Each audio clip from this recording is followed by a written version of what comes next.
Shalom saudara-saudara, saat teduh kita hari ini dari Kisah Para Rasul 8 ayat 26-40. Dalam perikop kita diceritakan sejarah tentang penginjilan yang dikerjakan oleh salah seorang murid Kristus yang bernama Filipus.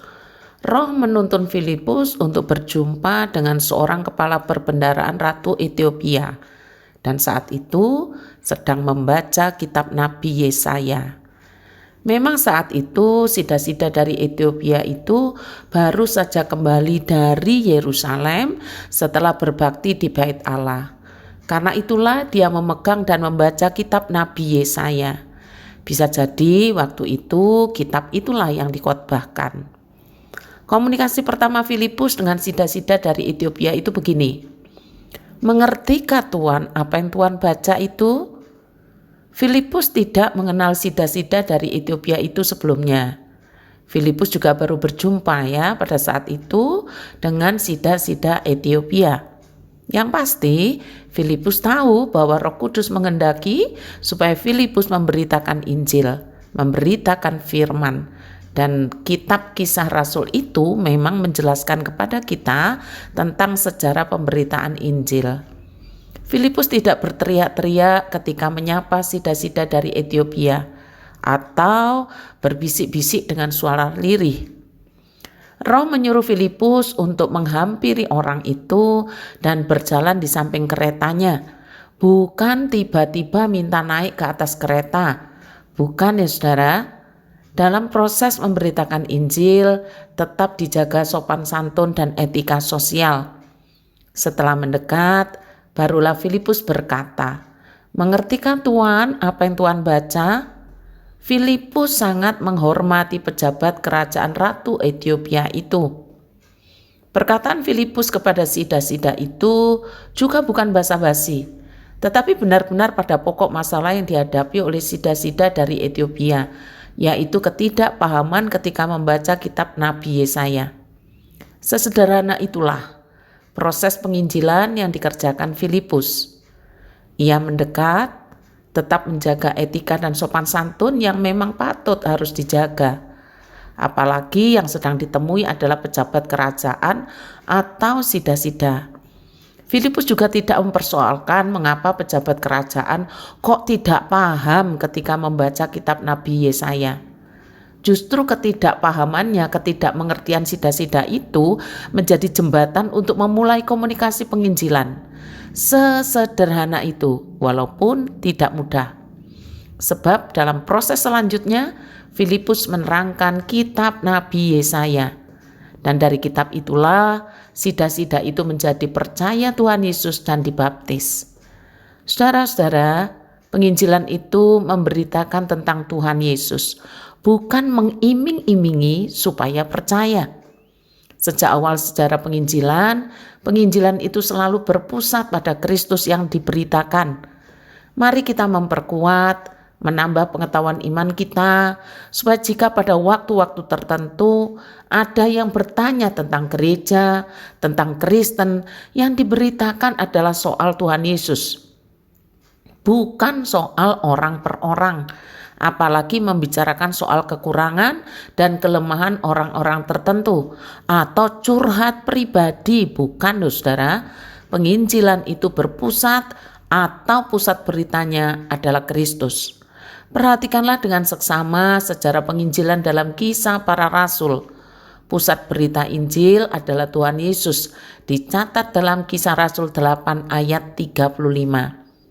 Maka mulailah Filipus berbicara dan bertolak dari nas itu, ia memberitakan Injil Yesus kepadanya. Komunikasi antara Filipus dan sida-sida Ethiopia akhirnya berjalan intens selama beberapa waktu dalam perjalanan itu. Maka sida-sida dari Ethiopia itu yang mengajukan diri untuk minta dibaptis. Baptisan saat itu murni sebagai bukti seseorang percaya Tuhan Yesus. Sikap ini sangat menarik. Mengapa? Sida-sida dari Ethiopia itu bukan orang yang tidak beragama. Dalam perjalanan itu dia baru saja pulang dari berbakti di Bait Allah di Yerusalem. Tapi toh ada yang tidak dipahami dari firman Tuhan dari kitab Nabi Yesaya itu. Dia percaya Allah, tetapi baru percaya Tuhan Yesus setelah diinjili. Alkitab dalam Kisah Rasul 8 ayat 37 mencatat begini. Saud Filipus, jika Tuhan percaya dengan segenap hati boleh. Jawabnya, jawab sida-sida itu ya, aku percaya bahwa Yesus Kristus adalah anak Allah. Saudara-saudara, sekalipun sejarah pemberitaan Injil ini sudah terjadi ribuan tahun yang lalu, tapi Tuhan ingin supaya kita mau dengan rendah hati untuk introspeksi diri. Apakah selama ini kita menjadi seorang Kristen, kita bergereja, apalagi melayani selama bertahun-tahun, dan banyak sudah peninggalan-peninggalan pelayanan yang bisa jadi kita torehkan, bisa jadi kita sudah hafal dengan pengakuan iman rasuli atau pengakuan-pengakuan iman yang lainnya. Atau kita sudah sangat hafal dengan budaya dan ciri khas ke-GKT-an. Atau juga barangkali saudara-saudara saat ini mendengar saat teduh ini dari sahabat-sahabat GKT lainnya. Apakah secara pribadi, sebagaimana halnya sida-sida dari Ethiopia ini, mengaku dengan sebenar-benarnya bahwa Yesus Kristus anak Allah? Dan pengakuan saudara sangat mempengaruhi kehidupan saudara saat ini? Atau begini, saudara sering mengatakan Yesus Kristus adalah anak Allah, atau sering membaca kalimat Yesus Kristus adalah anak Allah atau semacamnya lah. Saudara sudah banyak sekali atau sering kali mengatakannya, tetapi pertanyaannya, apakah saudara-saudara secara pribadi mengakui Yesus Kristus adalah anak Allah, dan setelah mengaku percaya dan pengakuan itu sangat mempengaruhi kehidupan saudara sebagai seorang Kristen? Kekristenan di zaman sekarang adalah banyak orang yang menjadi Kristen, tetapi tidak sampai pada pengakuan Yesus Kristus adalah anak Allah.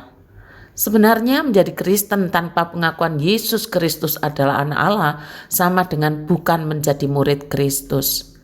Kiranya Roh Kudus menolong kita sekalian. Sudahkah saudara mengaku Yesus Kristus adalah anak Allah dan pengakuan itu sangat mengubah cara hidup saudara sebagai seorang Kristen?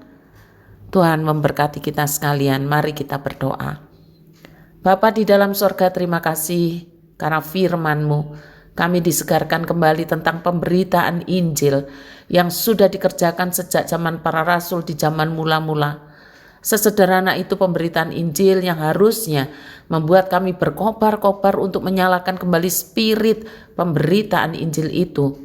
Terlebih tujuan pemberitaan Injil itu adalah soal pengakuan bahwa Yesus Kristus adalah anak Allah. Kami jujur mengakui bahwa seringkali kami abai dengan tujuan ilahi dalam memberitakan Injil ini.